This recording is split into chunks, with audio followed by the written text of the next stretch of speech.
Hello, everybody. Welcome back to Maximum News. You miss me?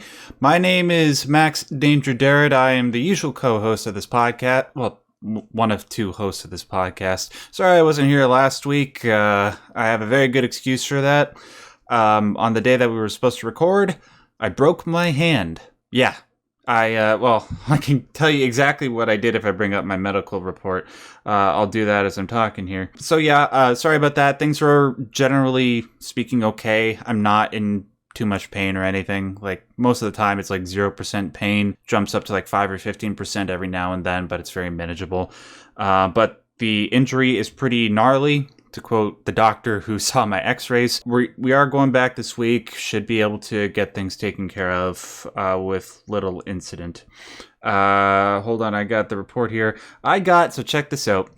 An acute little finger fracture of the metacarpal proximally. The fracture is comminuted and mildly displaced with intra-articular extension to the fifth carpal metacarpal joint. You got all that?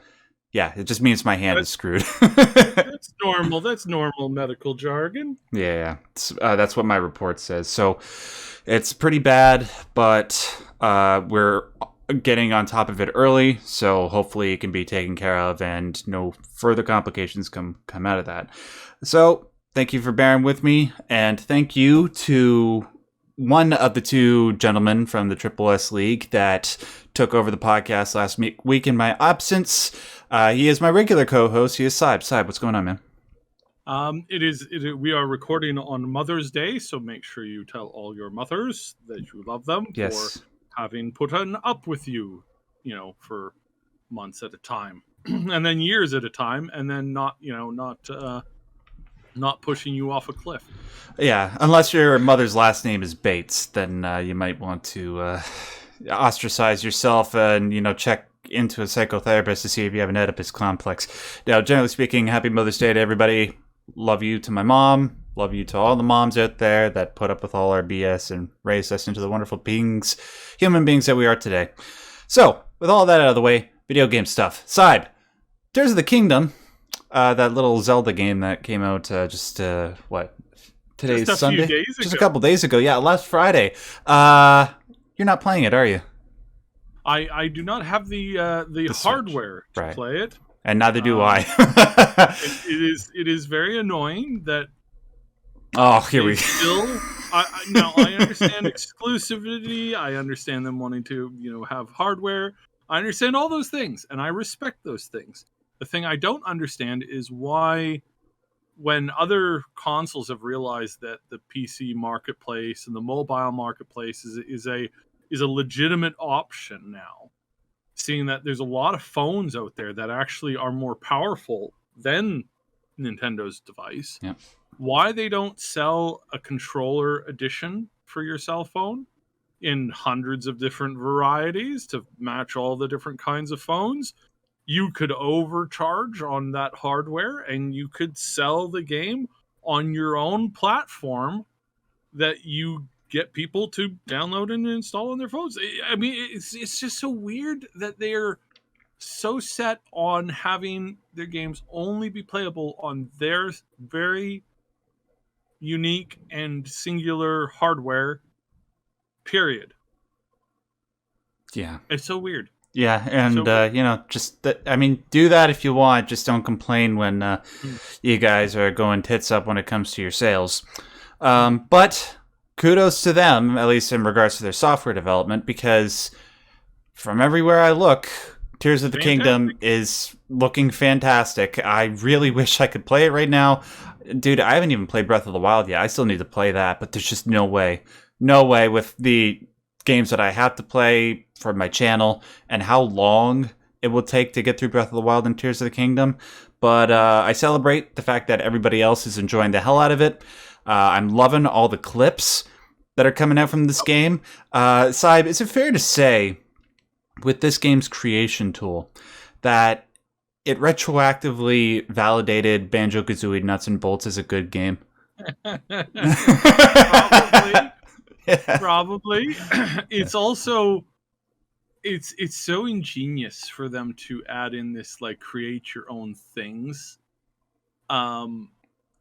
game. People have already made mechas. Oh yeah. Like giant mechas, and again, it's like, what's more Japanese than being given a medieval fantasy dungeon exploration RPG, and somebody immediately making a mecha device out of it. I feel there's a premise to an anime in here somewhere. Yeah. Like, I think that actually was an anime already. I think they already beat me to it. Yeah, there was definitely an anime where kid gets reincarnated into a world and decides to make mechs because he's just so in love with mechs, and he had the fantasy kingdom is suddenly swarmed with giant mechs fighting each other. I think it's called Xenogears, but that's not an anime, but that's literally what Xenogears is. It takes place in a fantasy setting with fantastical creatures, but there's these giant mechs. But your general premise is validated, dude. Like, anytime something comes out of Japan, anything, like any entertainment property, they'll somehow find ways to put mechs in it, and Zelda is no different. And honestly, the stuff, like the mechs that they've been creating with like wooden boards and logs and stuff, are really, really creative. It's and they're going around wrecking stuff. It looks so cool. And the ongoing joke on Twitter is like, new Armored Core 6 gameplay is looking so good, and it does. It looks so much fun, and it looks like the type of game that I could just sink so much time into if my life enabled me to. But it is what it is. I can't really say much more to it aside from that. I'm enjoying all the jokes that are coming out of it. So much so that I even made the thumbnail for this video a meme about Tears of the Kingdom. And guys, don't take it too seriously. It's just a joke. But yeah. Simon, do you have anything to add about Tears of the Kingdom? It's brilliant. It's improving on what they had the last time, which is good, which was the complaint or the concern that I had before. More of a concern that they might get stuck creatively, not really expanding. When I was comparing it to Genshin and the Genshin clones that are coming out, because they're all for the most part fairly clone-ish of the Zelda games, right? Right. In a lot of ways. And the thing that I was concerned about is that they wouldn't have. We even asked this as a question on the podcast a couple months ago. Is like, are they keeping up with the especially with the character design, right? Like, and that was my complaint, is like, I think they should have a character creator, or I think there's room for a character creator in Zelda. I think that there's definitely an option for having, like, you make and create characters that you get to create your own character. I think that's really actually quite brilliant. Like, being able to play as, like, what is their race again? It's Deku? Hyrian? Hyrulean? Maybe? I don't know. I've never completed a Zelda game. The closest I got was almost to the very end of Ocarina of Time. Yeah, that's it. I've actually started Majora's Mask. I think it's like they are a part of Hyrule. Hylian. Hylian. Hylian. That's the race that they are. Gotcha. Because they're not human. They're not elves. They're kind of like this, like, in between thing. Yeah, it's kind of like an in-betweenish type thing that's completely, like, created on their own. And I do believe that they created that. I don't know when they created that. I do believe it was around number 3 or 4. It wasn't 1 and it wasn't 2. They were in Hyrule and they were, like, experimenting with stuff. But I don't think they had, like, really hammered that. I might be wrong on that, but but yeah, no. Overall, like, the gameplay is great, and gameplay always comes first. Character options, that kind of stuff. Those are always just icing on the cake. Yeah. If you can make an amazing character, but you can't do anything with it, hello, Tower of Fantasy, then what's the point, right? Like, if you can have many characters, but the gameplay is kind of blah, and repetitive, and some might say, Genshin there, then again, what's the point? But no, they definitely smashed it out of the park. I'm definitely impressed with their take on this. I still really wish there was a character creator, like, that you could create your own Link, like you could really customize him, right? Because there's a lot of people that put their own artistic qualities on him already, and I think that is an option that they should seriously look into at some point. Mhm. It doesn't always have to be the exact same, because at some point multiplayer is going to become something that's going to be quite fun, because people like playing together, and I would really like to play this game with other people because it's so cool and it's so interesting and so fascinating. But they'd have to get it onto some hardware that I actually own. Yeah, So or hardware that can actually handle it. One thing I want to say before we move on from this, one thing that even people that absolutely adore the game are tending to admit is that Tears of the Kingdom is inadvertently demonstrating the limitations of the Switch, yes, which is too bad. I mean, like you said, so ultimately what matters the most is whether or not it's a fun game. If the gameplay is fun, we can look past the graphics and semi-forgive it. That said, with this sort of representing the fact that we're sort of at the pinnacle of Switch game development, is it inevitable that Switch Pro or the new Nintendo console is going to be announced this year or next? I would hope that they announce it this year. They are lagging behind.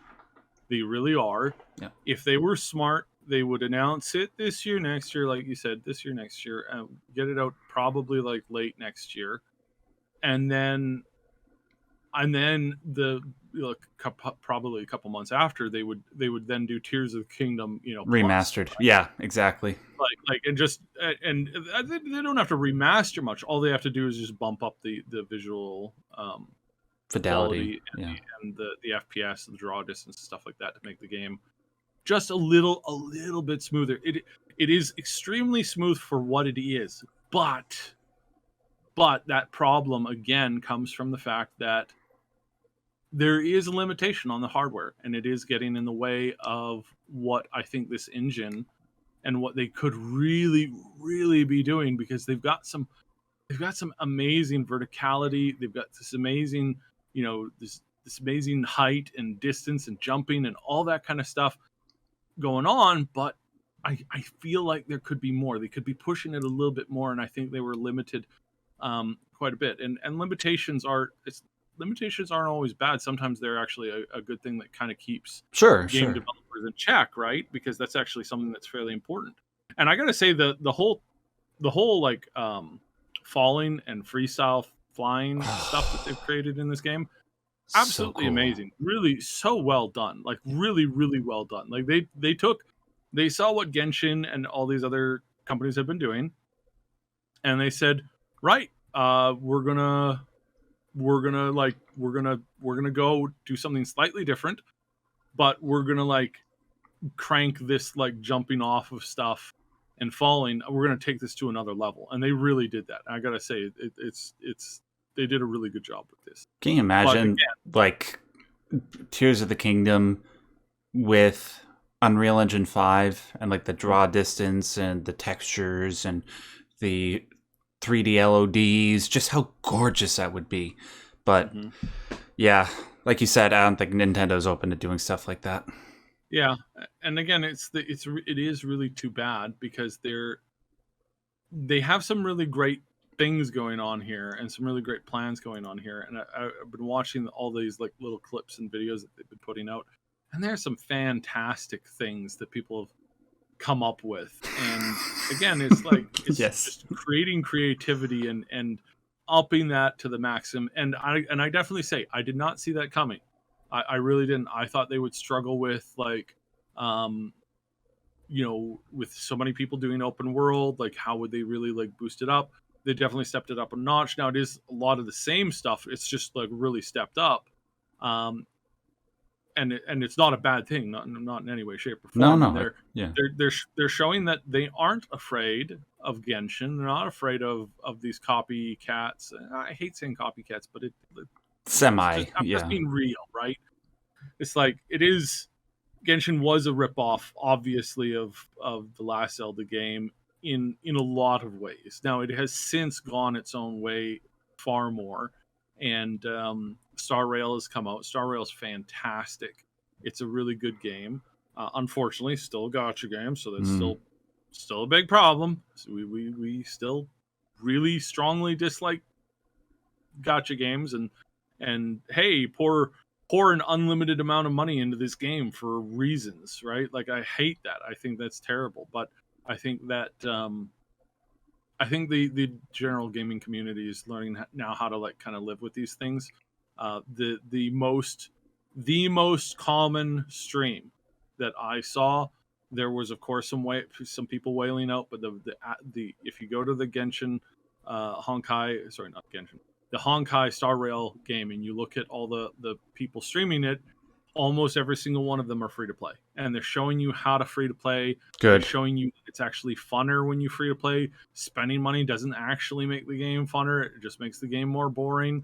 That when you have self-imposed challenges, that's where games shine. So things like that are really coming along. But when it comes to Zelda, it's like they really did manage to amp this up. Although, again, I will state, I really think Zelda should be a playable option character in the game. I really think, like, the game has been called Zelda for how long now? Yeah. And Zelda's not a commonly playable character. It's so weird. Well, going to what you said about co-op, I think inevitably at some point they'll be able to allow Zelda and Link to go on a journey together. I think that's inevitable. Yeah. I think it's just, and it's also just like, it just makes sense. Yep. Because most families have 2 children, and a surprisingly large number have like guy and a girl, boy and girl, not guy, boy and girl, and it would just be cool to have the option there, and to open that up, not for any other reason than letting kids play together is fun. And you could have a blue Link and a green Link and a yellow Link. It's like that's been in games before, in some of those party games that they've done in the past. Smash. Yeah.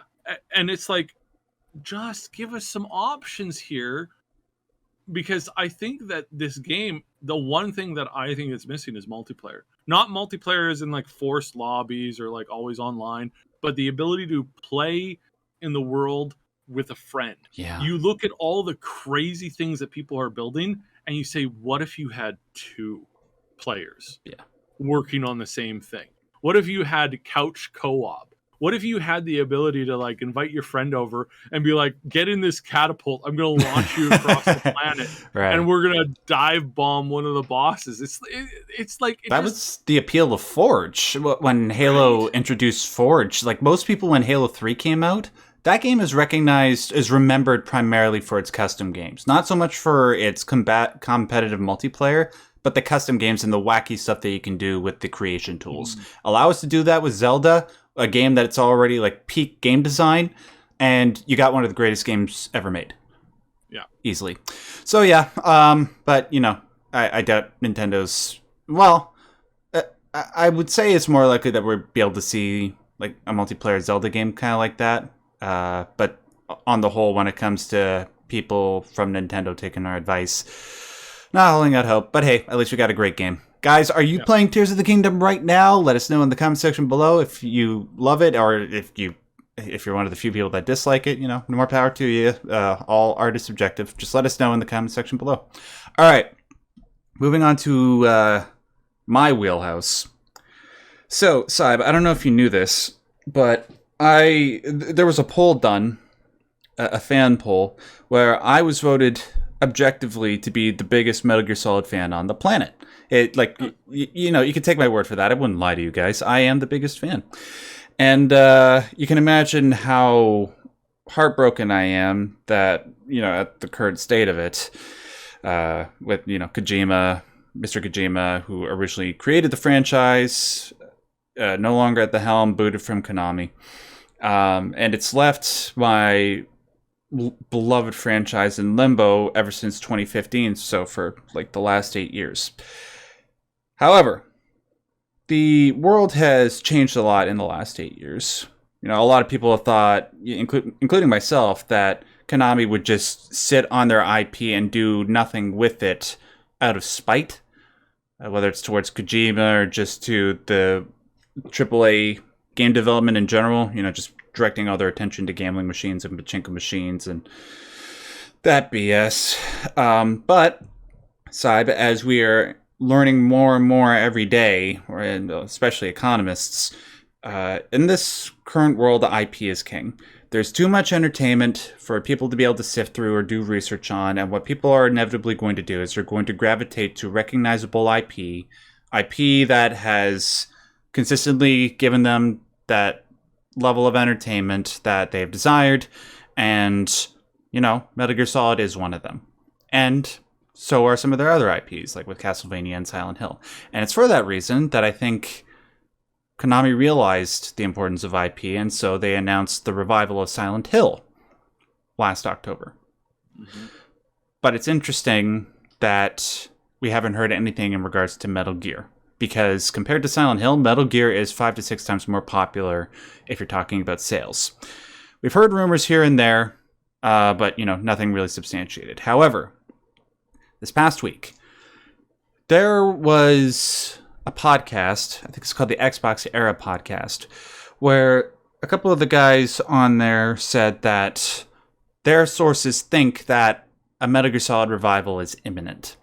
And this seems to line up with reports that we've been hearing over the last couple of years. I think when those guys over at Xbox Era made their report, there was a guy over at Windows Central that validated it, and then Andy Robinson over at Video Games Chronicle validated it, and he was the one that originally broke the story that Konami is looking to return to game development, and it was partially confirmed when Silent Hill came out. Was re-announced, I mean. So, what do the rumors state specifically about Metal Gear Solid returning? Well, Saib, it looks like we're getting a Metal Gear Solid 3 Remake. According to them, it's going to be a PlayStation exclusive.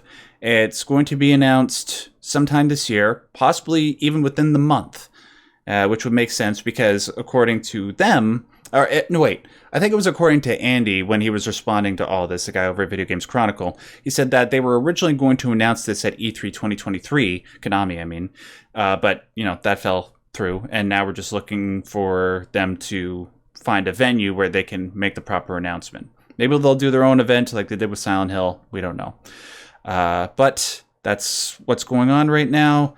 And looking for a 2024 release. Oh, and one other thing I should mention is that this corroborates rumors that we heard from Robinson as well, that apparently the remake is being worked on by a video game developer named Virtuos. They're responsible for the Switch ports for games like Dark Souls Remastered, and I think the BioShock collection as well. So that's everything we know. Saib, I'll give my opinion on this in just a second. I figured I've talked enough about this. Do you see any validity to these rumors? Yes or no? And regardless, what are your thoughts on the idea of a Metal Gear Solid 3 remake? It'll probably be disappointing because nothing can replace those memories that people had. I remember listening to dozens of people talk about their experience playing through Metal Gear Solid 1 and 2 and 3 back in the day, and how they were playing it, siblings were playing it together in the early morning hours when they were supposed to be sleeping, and they were pushing past a particular boss fight in Metal Gear Solid 3. I think it was 3, where there's this big climactic fight and they're trying to get it done, and they've grown up with this stuff. I think it's going to be hard to replace that because you only have one time to grow up with an IP, right? And that's the thing that people tend to put rose-colored glasses on things in a way, or remember things so much more important because they were growing up with the stories at the same time. Which is why I think it's a bad idea for AAA companies, AAA studios, to not put out more content more frequently. I think that's a really terrible idea that these games are coming out 7 years to a decade apart. because you don't have the same growing up story that you do with Metal Gear specifically. Well, in this particular case, because you grew up playing each new entry into the franchise, right? Like every few years there was a new entry, right? Well, I'm not really sure I understand your argument, side, because wouldn't there just be a new generation of people that are introduced to the series with a remake? Well, it depends how they do the remake. That's my point. Sure. Right? Like if they try to cram all of the story of like the first like 30, 40, 50% of the series into one new game, I don't think you'll get the same thing. I think it'll feel rushed. I think it'll feel kind of suffocating, really. Right. As far as the story goes, because it's not giving you the time to breathe between major beats, and they'll cut out stuff. And we've seen this in some other remakes, how they've cut out content because it was just too difficult to do, or it required more tools or access or things that they didn't really have, and that kind of stuff. And that kind of defeats the purpose. And then each time it's like it's way longer, right? Like you look at the development time for Final Fantasy remake, yeah, 7. The remake versus the original, and it's like they tripled up the amount of time that they were spending on it. All right, like it's 3 to 4 times longer in development than the first game took. And so yes, obviously that's because the games are more complex now. Well, sort of. They're sort of more complex. Sometimes they're not more complex in like Star Rail, again, another great example of this. It is that same feeling of a Final Fantasy type game. You've got 4 characters, you're running around on a map, you're doing battles, you're starting fights, you're going through the combat, but instead of having 10 to 20 different abilities and a ton of consumables and then options to guard and to pass or to do other things, or to run away from the fight, you don't have any of that. You have an attack button, a bigger attack button, and then an ultimate button that shows up from time to time, and that's it. And that has been super simplified, and I don't know if that makes it better. It's good. It's not. I don't think it's an instant classic. I think it's very good. The music is an instant classic, of course, not the gameplay. So that's the thing that we're going to look at whenever you do any of these new stuff. And so it is one of those things where it's like you have to wait and see, because you can never tell how a remake is going to go. We could have a Final Fantasy VII remake where the gameplay is quite phenomenal. The graphics are amazing. The improvements that they made in the visual fidelity, the storytelling that they were able to recapture in such a good way, the voice acting, all that stuff is good.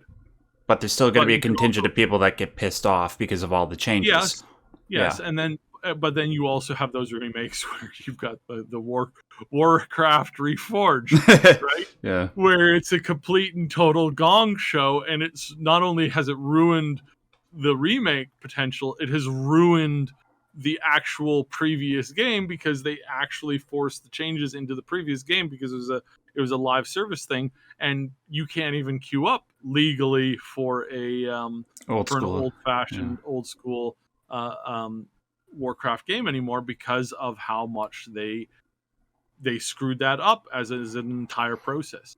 So that's the kind of thing. Obviously, we don't have to worry about that here, because those aren't games that are live service or tied to an internet connection. Yes, but there's so many variables here, and it is Konami, and we don't know how they're going to approach this. Where I think, and I say this as somebody who hates Konami with every fiber of my being, I will give them credit.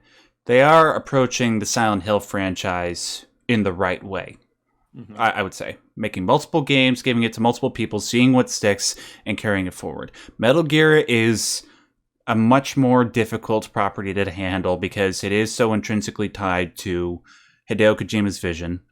And the fallout between him and Konami was so public that it's reasonable to suspect that people won't buy new Metal Gear Solid games just out of loyalty to him. However, I do see, again, I say this as the biggest Metal Gear fan on the planet, I think there is a way that a Metal Gear Solid 3 remake can be handled where it's cost effective and it doesn't piss too many people off. And tell me what you think about this side. So there are full-fledged remakes where everything is virtually changed, save for the basic story structure. Like you said, Final Fantasy VII Remake. Well, even there are changes there, but you know what I mean. Resident Evil 2 and 3 Remake, biggest changes there. However, I think what's more likely and more cost-effective, and is less likely to piss people off, is if they do something like the Shadow of the Colossus remake, or the Demon's Souls remake, or Spyro and Crash remasters, where everything is virtually the same, except they enhance the graphics, the fidelity, enhance the audio in places, and maybe add in one or two quality of life changes. Maybe put it on the Fox engine, like they did for Metal Gear Solid 5. If they do that, that means it's very little money, well, comparatively speaking, like if they were to do Metal Gear Solid 6, it's very little money spent on their behalf. They keep Kojima's vision intact. Everything stays the same. It just looks better, and you introduce a new generation of gamers back into the franchise. Mm-hmm. What do you think about that? I think it's good. It's good on paper. It's smart. This also, like, you have to remember that there was a big change up in leadership back in 2021. Yes. With the team, they basically dissolved and restructured all of their gaming divisions. A lot of upper staff and leadership got the kick. A lot of people were forced out. They've done a bunch of rehiring. They dissolved and consolidated a big bunch of their company. Hideki remains as he remained as the CEO, but the appointment of some new people and the reversal from chasing after mobile games, which they didn't even make a good one. Like that was the thing, is like they're like, oh yeah, we're moving into mobile because mobile is the future of gaming. And then it's like, and what have you done? And it's like, that's been successful. And it's like crickets for like a long time. And then it's like, okay, well, you guys clearly don't know what you're doing. Mm-hmm. If a bunch of indie games can come out and completely like smash down records and break things, and you guys are so incompetent that you can't even do one that's even remotely comparable, then why are you still here? And Pachinko. That was Pachinko machines, because dumbasses put money into those things. Yeah, it's so crazy, it's so frustrating, and it's so sad to see that as a habit. But yeah, it's a serious problem, and the problems will continue until they make a good change around. So basically, I'm taking the cheap way out and saying we'll see. Yeah. Because there's nothing else that we can do at this moment. We don't know. We haven't gotten anything big from them yet. We've got the trailers, the announcements, all the stuff. Things are looking interesting. I will tell you that pretty much.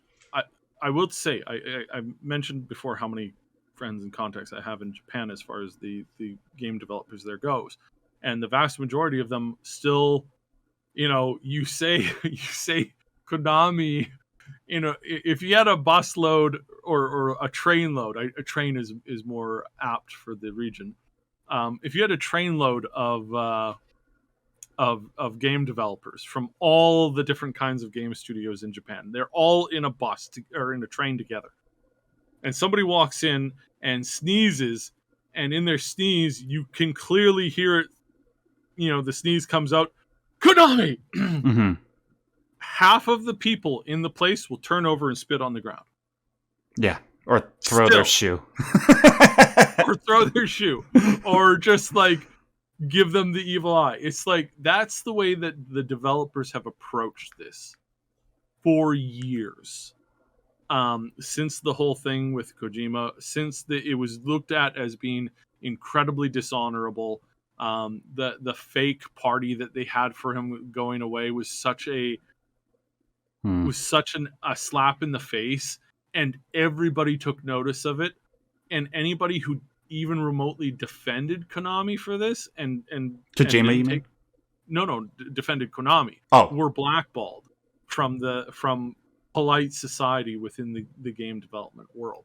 You know, if you were like, oh no, Konami was right for treating Kojima like that, they were doing what was in their best interest. It's like giant middle finger to you is the response that the vast majority of the community had. And this was everywhere. Oh yeah. This indie developers all the way up to the big AAAs.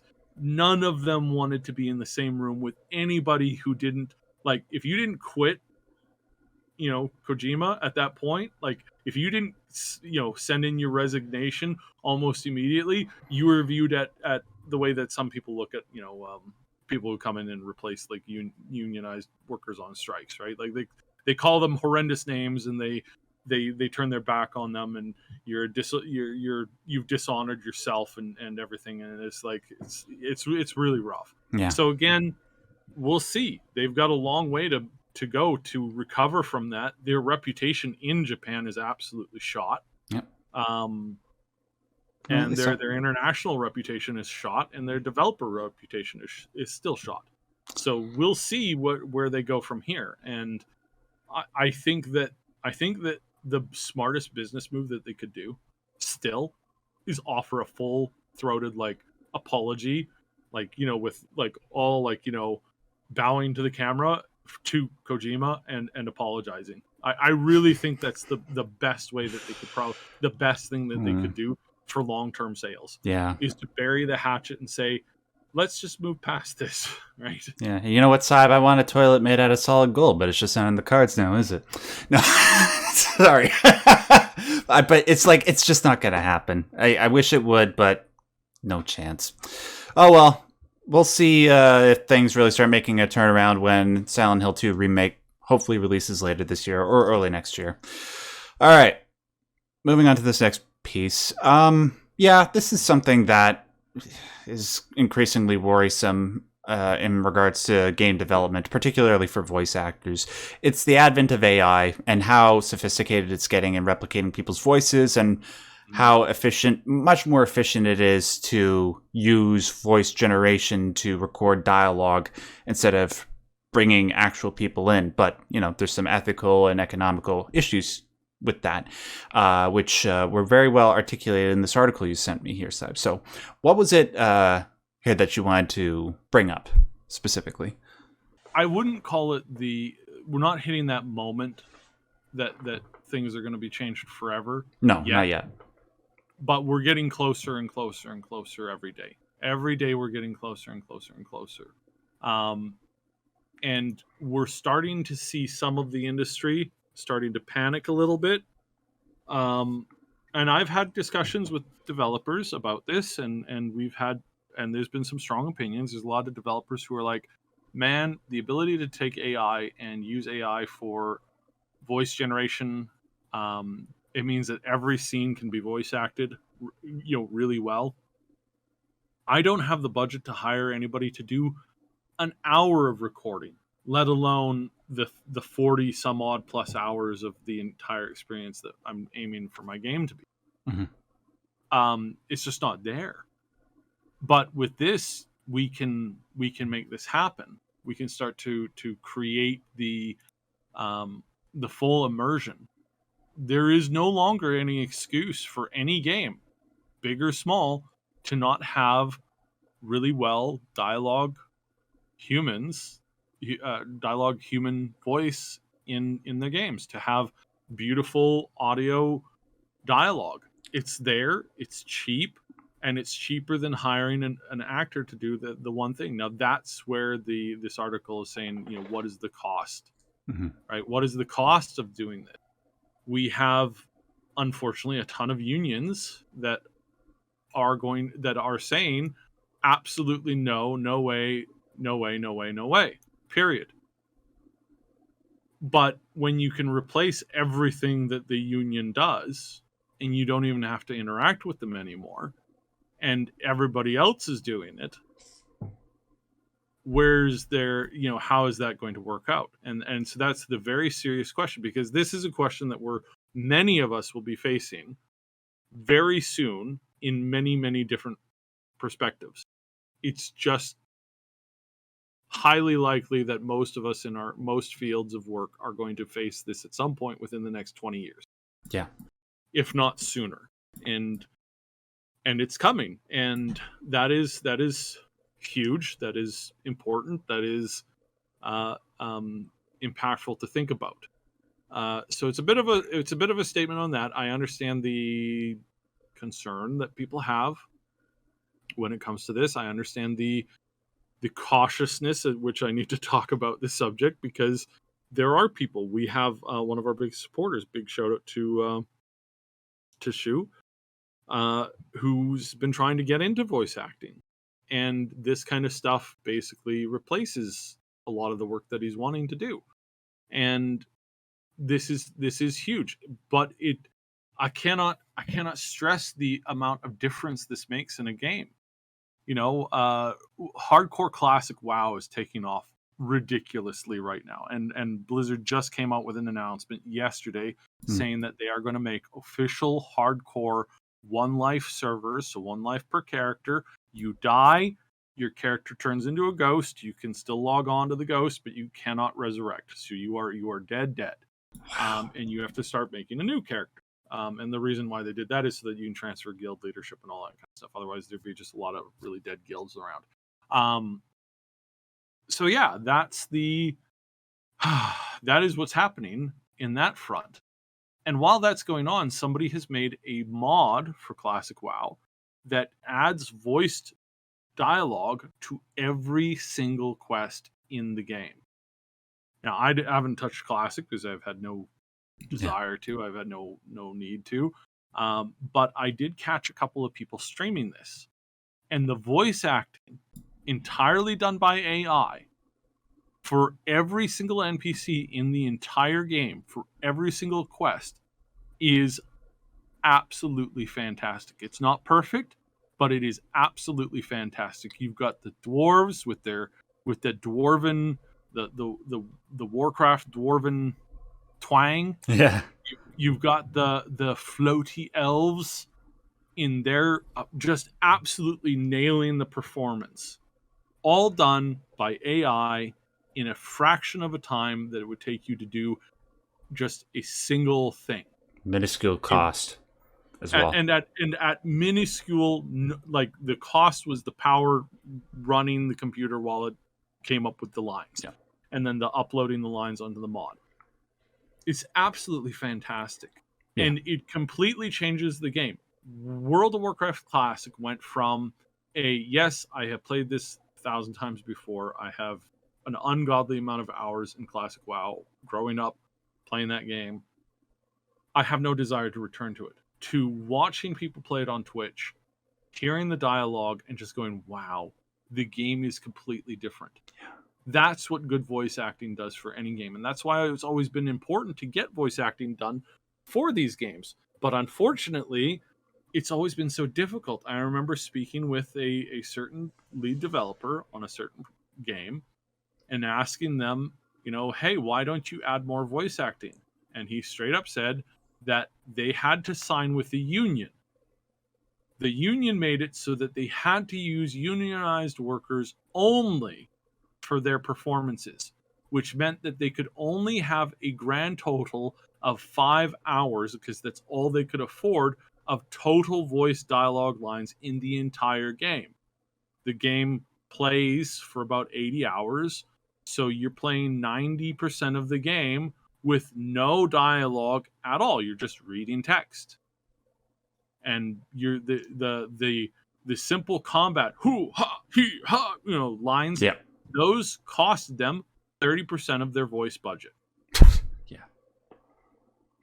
It's too much. So, yeah. Now people are like, well, they could afford to pay more. Not this studio. They weren't AAA studio. They were like single A, double A. They didn't have the money. They didn't have the time. They didn't have the ability to do more than that. And studios have run into this in the past. I mean, remember when Todd Howard voiced a tree? I remember. And, remember? No, he didn't voice a tree. He voiced an NPC, not a tree. There was another time where there was a tree in a Bethesda game that had awful awful dialogue lines. You just can't do that. Like you can't do that anymore. And that was when they were using people from their own staff to voice some of these lines because they didn't have the financial backing to do it on their own, or to hire actors for it. So they had to do it on their own. And now you have these programs. You have these programs where it's like you have in this article, there's a picture of this scroll bar where it's like happy 75%, fearful 25%. Mm-hmm. And then you just drag that around and the character will come up with a line, and you can pick from different styles, you can pick from different impacts, and then the character will change, in a moment. And I think in the future what's going to happen is you're going to give a voice print to a company, and then they're going to license that voice print for AI uses in video games, and people are going to be like, oh my goodness, you did such an amazing job in this game, and you're going to smile and nod because you didn't do anything, you didn't do any recording. Yeah. Now I still think they're going to obviously get in some big guns every once in a while, yes, to do voice readings. I don't think that's going to go away. There's the motion capture combination is still very, very good, and it works marvelously, and we've seen how that works in God of War. How Christopher Judd has done an absolute amazing job with that. But no, this is the end of standard voice actors. Yeah, as we know it. And what this means is we're going to have, if it's going to be voice prints being sold or being created. There's going to be a lot of insanity around this. There's going to be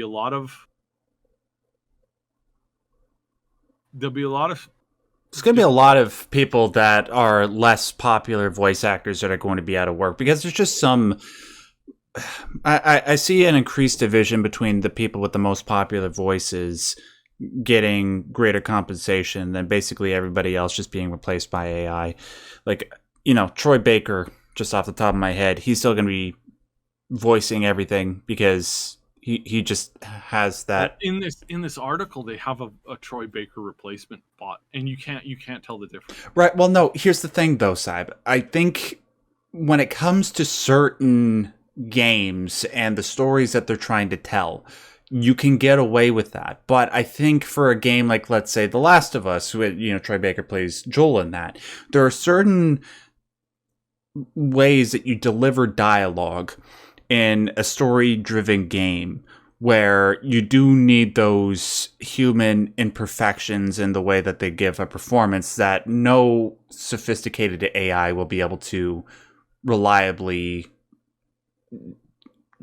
do, Yeah. But for the most part, there are circumstances, like you're saying, with World of Warcraft, where the dialogue doesn't need to be delivered in a Shakespearean by a thespian. You can just put it into a program. So, yeah, there's going to be protections. There's going to be replacements. It's just a matter of to what degree. And if we're going to continue to see articles like this more and more as the years go by, and it's going to be interesting to see how it shakes up, and particularly scary. But, I mean, there's not really any pushing against it, right? There's, it's definitely a new day, new dawn, and it's a scary one for a lot of people. Well, let's move on to something a little bit more optimistic. So we're going to finish with this. Summer Games Fest, that's sort of like our replacement for E3 at the moment, where a whole bunch of different game publishers and game developers are going to be showcasing their games. I believe it's happening June 9th. So, dude, less than a month until we see Jeff Keighley do his little showcase. And this past week, he announced via Twitter all the different companies that are going to be participating. I won't name all of them. I'll just name the most prominent names: Activision, Amazon Games, Annapurna Interactive, Bandai Namco. Those are the Dark Souls publishers, I believe, Elden Ring, CD Projekt, Capcom, Devolver Digital, Disney, EA, Epic Games, Gearbox, Hoyoverse. That's the Genshin Impact, right? Yeah. Larian Studios, obviously behind Baldur's Gate 3, Magic the Gathering, Announcement Netflix. for that. I can't wait. Ni- For the Baldur's Gate thing, not the. yeah. Niantic, Paradox Interactive, Pearl Abyss. I'm going to get to that in a second. PlayStation, Samsung, Sega, Square Enix, probably doing the Final Fantasy VII Rebirth stuff. Steam, probably Half-Life 3. I gotcha. Ubisoft, Warner Brothers Games, and Xbox. And those are just the main names. There are a whole bunch of other smaller ones there. At this moment, we can just sort of speculate as to what will be there and what we hope will be there. Just off the top of my head, Syb, just going to Pearl Abyss there real quick. Do you remember Crimson Desert when that was announced at the Game Awards? Do you remember that game? Do you? He says, unsure. Yes. Okay. It's if you don't recall, it's sort of. Oh, right. It's the second one to Black Desert. Yeah. Yeah. It sort of looks. When I first saw that trailer, I thought it looked exactly like what I wanted Elder Scrolls 6 to look like, but just coming out earlier. And ever since that trailer back in 2020, we haven't heard anything. However, the CEO of Pearl Abyss has announced publicly that they are aiming for a late 2023 release. I don't believe that, considering that we haven't heard anything for the past 3 years, but I do hope that when they show up at this showcase that they will have something to show. But who knows? What else? Obviously, Larian Studios with Baldur's Gate 3. That's very interesting. I hope, although I don't think it's going to happen because Jeff Keighley is hosting this, and Jeff Keighley is Hideo Kojima's cupbearer, that I don't think Annapurna Interactive and Behavior Interactive are going to be showing anything Silent Hill related, even though they're working on Silent Hill Townfall and Silent Hill Ascension. What else? Bandai Namco, maybe they might show some Armored Core 6 stuff. I think. Maybe. I don't know. What else? Yeah, I just said Square Enix are going to be doing Final Fantasy VII Rebirth, I think it is. Yeah. And then, I don't know. That's about it. I might think of one or two other things. Some surprise stuff coming out for it for sure. Yeah. What are you speculating is going to show up, and what do you hope shows up? I'm really excited for the Starfield showcase. Right, but that's not SGF. Yeah, that's happening that's happening I think the day or two before. So it's in the same thing. That's the thing I'm most excited for in June. Yeah, me too. But as far as his showcase, I'm gonna say, obviously the most exciting thing about Keighley's showcase is that this will finally put a stake in the heart of the vampire that's been the ungodly nightmare creature known as E3. Yeah. And we can finally put that behind us. I can't wait for that. That's obviously the most exciting thing. No, past that, I think my anticipation for AAA games has really dropped in recent years. So the most exciting thing I'm looking forward to is the mid-indie titles, the AA studios, the Larians, those kinds of companies that are going to be working on passion projects and are going to be coming out with something so good that is going to hopefully change the way we see gaming. Hopefully. Fingers crossed. That's what I'm hoping, anticipating, crossing my fingers, and praying that we get. Is I really want to see something that gives me reason to like really get excited about where gaming is headed. Yeah. I think we're hitting this insane wall where it's like, hey, a AAA studio like EA, what a joke of a company, can spend 15 years working on some titles and some ideas and some concepts, and what we end up getting is not nearly as good as the game that was made by one individual over the course of 6 months. Yeah, it's like we're at this point now where it's just we're so past what we can expect to get from these studios and what we can expect to get from these big AAA companies in comparison to what we're getting from these smaller companies, and I think that's probably one of the most important aspects of it. Yeah. Fingers crossed that we get something that's good, something that's unique, something that is amazing, and that it pushes past our expectations. And I don't think that AAA studios will do it. I think there's some options. I think there's potentially some good stuff, but it depends. It really does. I think we'll need to see. Yeah, I generally agree with you. Like the state of AAA gaming at the moment and the buggy releases and unfulfilled promises is really disheartening. And I do think it is the indie scene that is going to repair that to a degree over the next several years. That said, though, there are nonetheless some major projects that I am still looking forward to. Before we wrap up this episode, so I'm going to ask you two questions. Regarding two games. First, Disney is showing up at this. What do you think is the chance that we're going to see Amy Hennig's Captain America Black Panther game show up? I kind of doubt it. I don't think they've had enough time to pump it out, because again, every major studio thing takes forever.